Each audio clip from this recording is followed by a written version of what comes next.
Congratulations, 25 years is a milestone, your achievement so far? Well, I can count the very fact that I can come to the studios without police following me as a major achievement. Our democracy, in which we played no small part in delivering for South Africa, the constitution that is regarded as the best in the world, where worker rights are enshrined, as well as other socio-economic rights of all other citizens of the country, as well as the progress that have been registered since the enactment of that constitution in 1995. The 15 million people that are provided basic services by the government, the 15 million people that are sheltered by the government, the fact that we've moved the provision of water to up to 84% and around the same figures for electricity and so forth. And so we are enjoying democracy in South Africa. We know that we're still facing daunting challenges, in particular unemployment, inequality and poverty. But at least we're talking. Just last week, the Minister of Economic Development was launching his proposals on a new growth path. Again, South Africa is going to be talking, and hopefully something different, something dramatically different than what we have seen in the past will emerge that will take us on route towards eradicating the crisis we still face of unemployment. Let's discuss that proposed new growth path, because effectively, as the alliance partner to the ANC, you've shared in the gains of democracy, as you've alluded to. Yet you've also been very critical of the policy stance that the government has taken in recent years, feeling that they're too market-oriented, they're a little bit too right of center. What do you make of the new growth path? We still have to analyze it, and we're convening a special executive committee on the 14th and 15th of December to give a full comprehensive view of what we think about the document. So far we've just read, and obviously we need to analyze. And in our reading, we think that in that document, the many proposals that will find favor with the labor movement, and there's many things that we have championed, and we're happy with those. But there will be one or two issues that we're greatly concerned about. This is the nature of South African discussion all the time. You win some, you lose some. Let's talk about the new growth path superficially in terms of the information that is out there. Government is still pursuing market-oriented growth as a catalyst to creating jobs and industrialization and the like. And they're talking about growth figures of between 4 to 7%. That will be the nucleus to creating 5 million jobs by the year 2020. Critics, though, say that that won't happen because this economy has a systemic problem when it comes to productivity. We're not productive enough. Your views? There are lots of things that will not make any growth strategy succeed. I think the most fundamental in our view is that the economy itself must be restructured. We must identify our greatest potentials, and I think that the document makes an attempt to identify the growth areas of jobs, and the discussions now between all the role players will be whether these are the correct areas that have been identified. And surely, if you look at some of the areas that have been identified, we do believe that they hold a real potential to create jobs. But of course, you can never resolve anything in South Africa if you just take one track. We've got to look at the multiplicity of all these things and how they connect together. And one of those biggest things you're raising is the issue of basic education, our standard of education. Right. It links to the skills of the workforce, and it links to the state of our tertiary institution as to whether they are geared towards supporting a growth path, geared towards supporting the sectors of the economy that have been identified.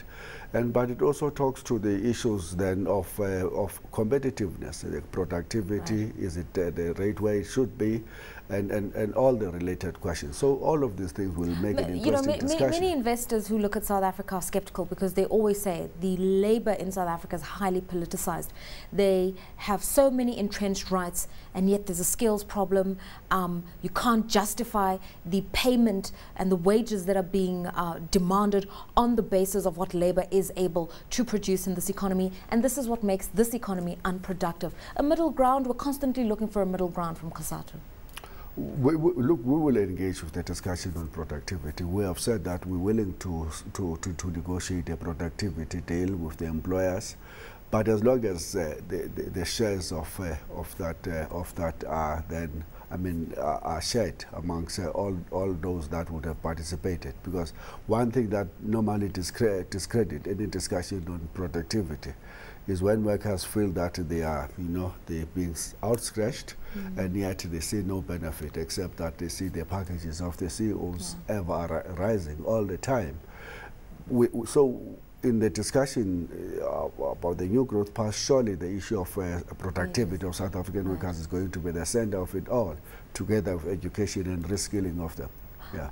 Ulrich, let's bring you into the conversation. The new growth path does identify the mining sector, manufacturing, agriculture and tourism as the pillars to unlocking employment opportunities in this country. When we're referring to issues about problems with productivity in the economy, is this the right approach, or have we heard this all before?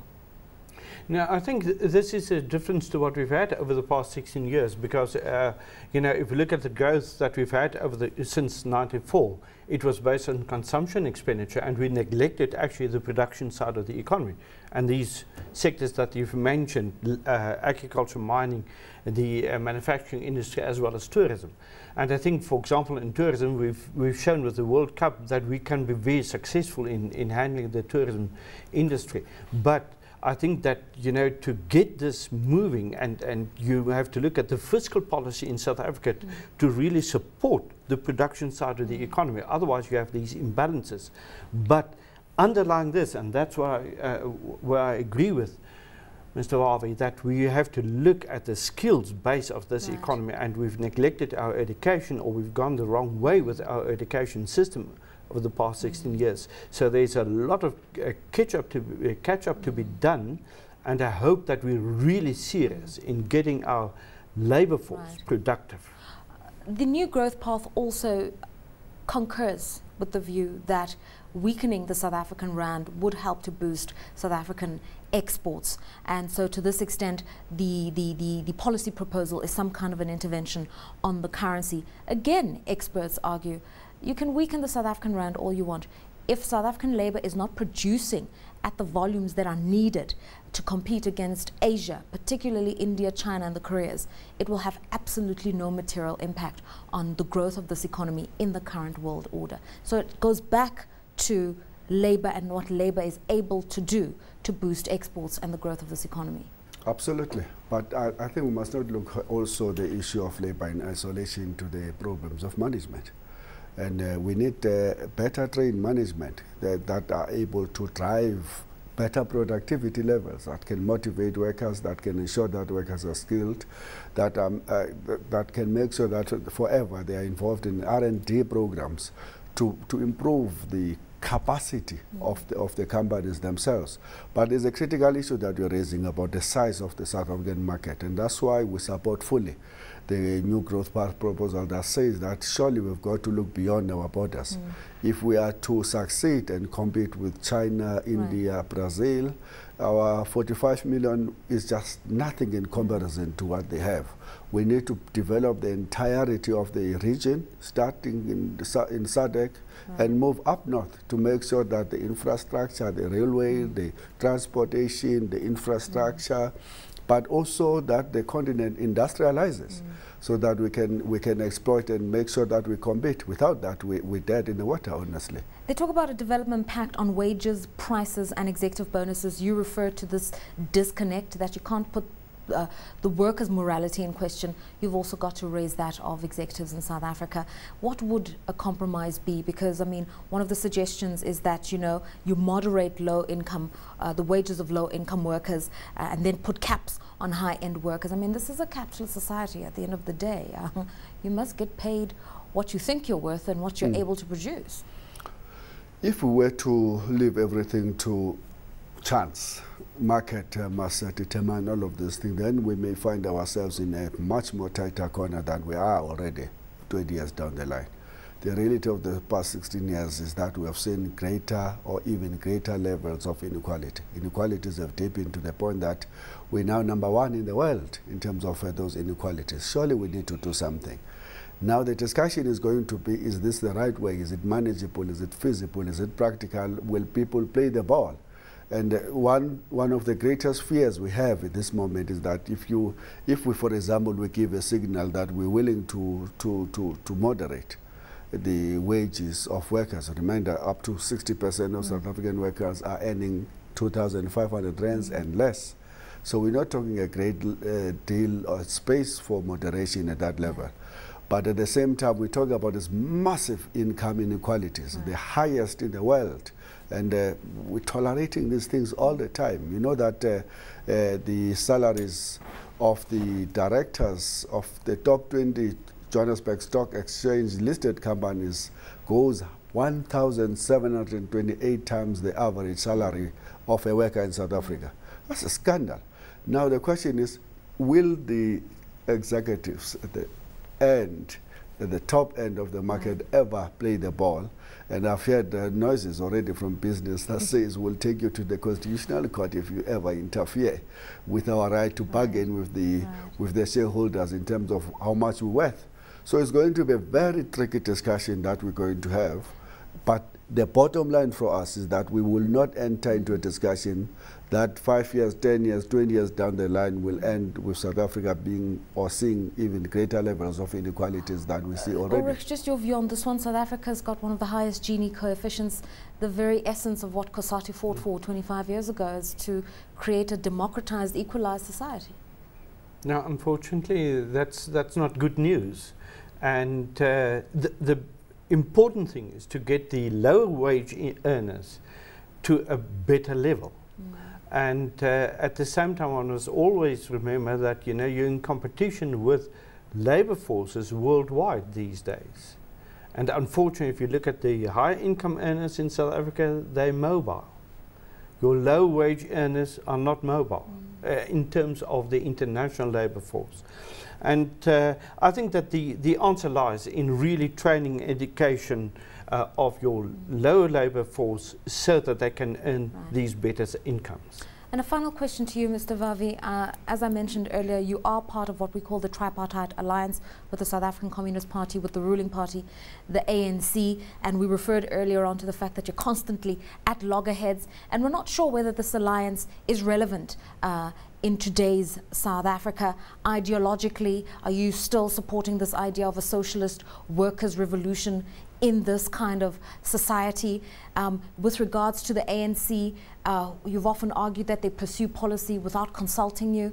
So all sorts of tensions that exist. And then the latest is Cosatu being the moral voice, being the people really raising the clarion call about elitism and corruption within the ruling party and within this new breed of cadres. What would you like to see change within the alliance, firstly, and then within society and how it's structured today?